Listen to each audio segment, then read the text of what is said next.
So you're their second Skype, because yesterday was like their first time Skyping with someone.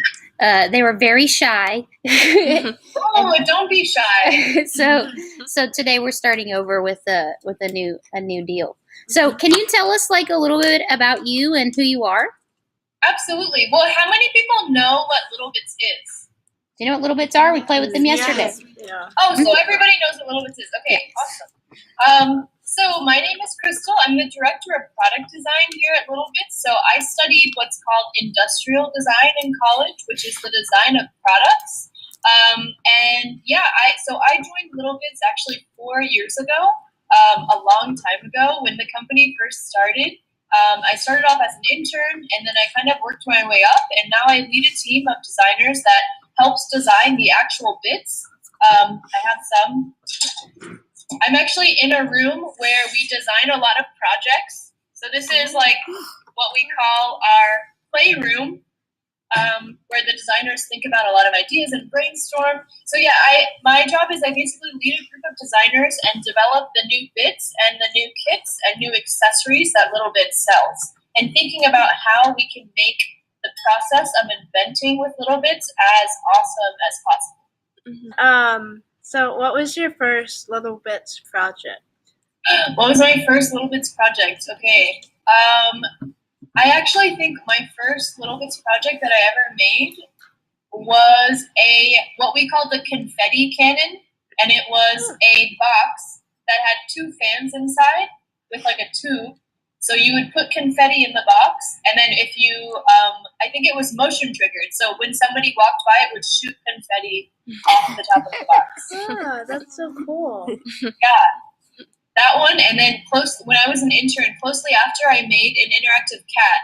So it was a cat that had a pressure sensor in its tongue. So when you pressed the tongue of the cat, its eyes lit up, and its tail had a DC motor, so it would spin around. Oh, that's Cool. cool. Up with those kind of ideas. How do we come up with these ideas? I think at the time, when I first started, there weren't that many projects that people have made with littleBits. There were maybe like 20 projects. Now there's like thousands of projects that people make. But as a team, the way we come up with projects is we have a checklist of criteria that projects have to do. So let's say we are designing trying to think.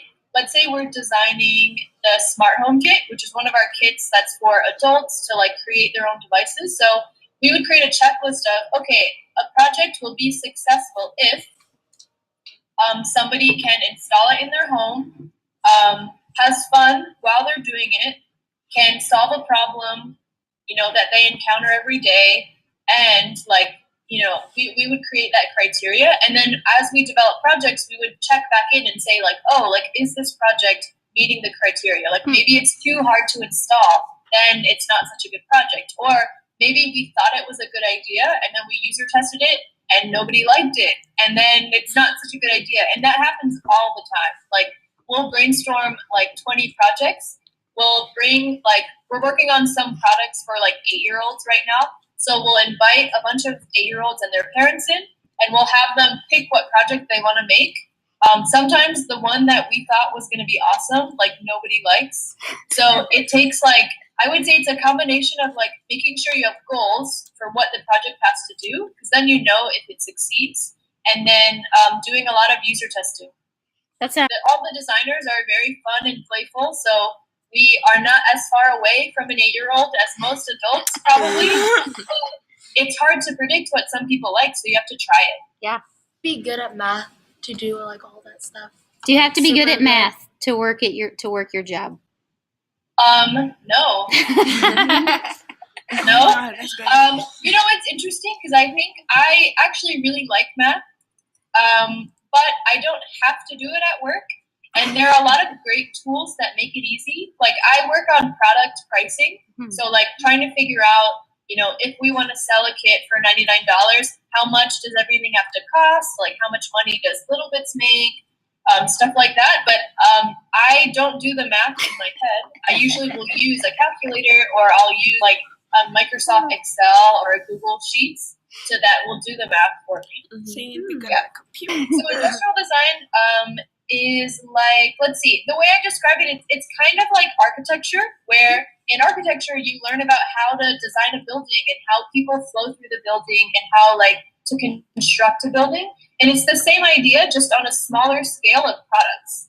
So you'll learn about how a user interacts with everyday objects, like how to manufacture a product, how to design a product so that it's intuitive and fun to use, stuff like that. Cool. But it's drawing classes, 3D modeling classes, like psychology.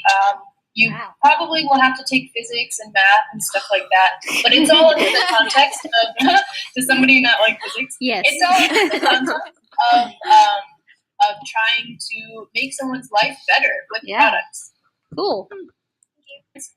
I'm one of 4 girls in my family, and all of my sisters are like doctors, pretty much.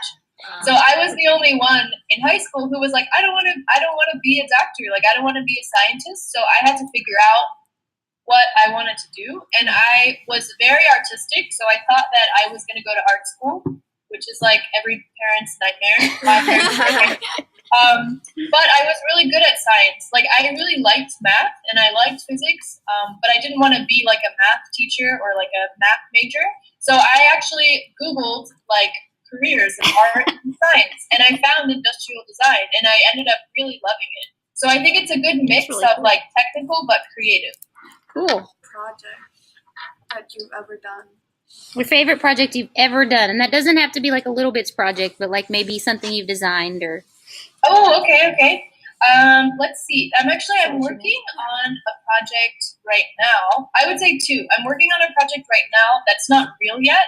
But I've always been really interested in alternative energy. It's like a big passion of mine. So a project I'm working on right now is a series of like kinetic chargers. So things like have you guys ever seen crank flashlights? Mm-hmm. Stuff like that. So I'm working on a project where I basically am hacking that mechanism where when you turn something, it generates energy, but making it more accessible. So can you attach that to your bike so that while you ride your bike, you're actually charging a battery? Or when you walk up the stairs, or, you know, if you have like a baby brother, can you give him like a ball and he plays with it and that generates energy? So I'm working on some like energy devices right now. I did want to know, is it difficult to design with circuits in mind? Like, or maybe you could talk about, like, I noticed the DC motor used to be one way and now it's a totally different design. So maybe talk about redesigning because of circuits or because of the way the user was interacting with it, or. Yeah. I would say what's unique about littleBits is we view circuit design as if it were an entire. Each one is its own product. So we really think about and look at how do people use DC motors? Like, what types of projects do they use them in? Like, what don't they like about it currently? And like, how can we make it better? So I think we, the way the product design team works is really on like an interaction level. So we will work with the engineering team. Like, I don't actually design the circuits or specify like the components or like the voltages, but we'll work with the engineering team and we'll say, you know, the DC motor has to go this fast. It has to be able to go into a car, into a Ferris wheel, into this, into that. Like, that's what people want to do. You should be able to go backwards and forwards. Like, it should be this big and stuff like that. And then they'll work with us to figure out like what actual components do that. Cool. So it's definitely collaborative, but we do think about like the engineers are designers too, actually, because this is like one of the bits. They actually like lay out all of these little components like symmetrically, like in a way that looks nice. Like they were really detail oriented. Cool. Job stressful. I think it can be. Like we have really, as a startup. So if you guys are interested in working in a startup, I think that's a really awesome career. Like, I've been at littleBits for 4 years. I started when there was only 3 people. Now there's like 120 people. So I think it can be really, really cool. But you know, if you're at a company that's just starting out, usually you don't have everything you need to be successful. That's part of the trick. Like, you know, startups usually don't have a lot of money to spend. There's like not as many people as you want to hire, and the deadlines are really tight because we're racing against competitors to be the best at our market.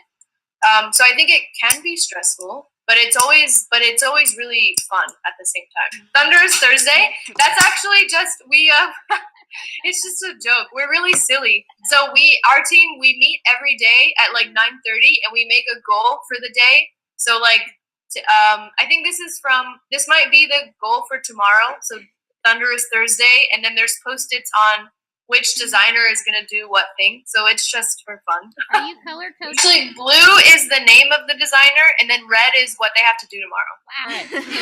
Wow. All right, thanks for talking to us. You're welcome. Yeah, have a great Bye, day. guys. Bye.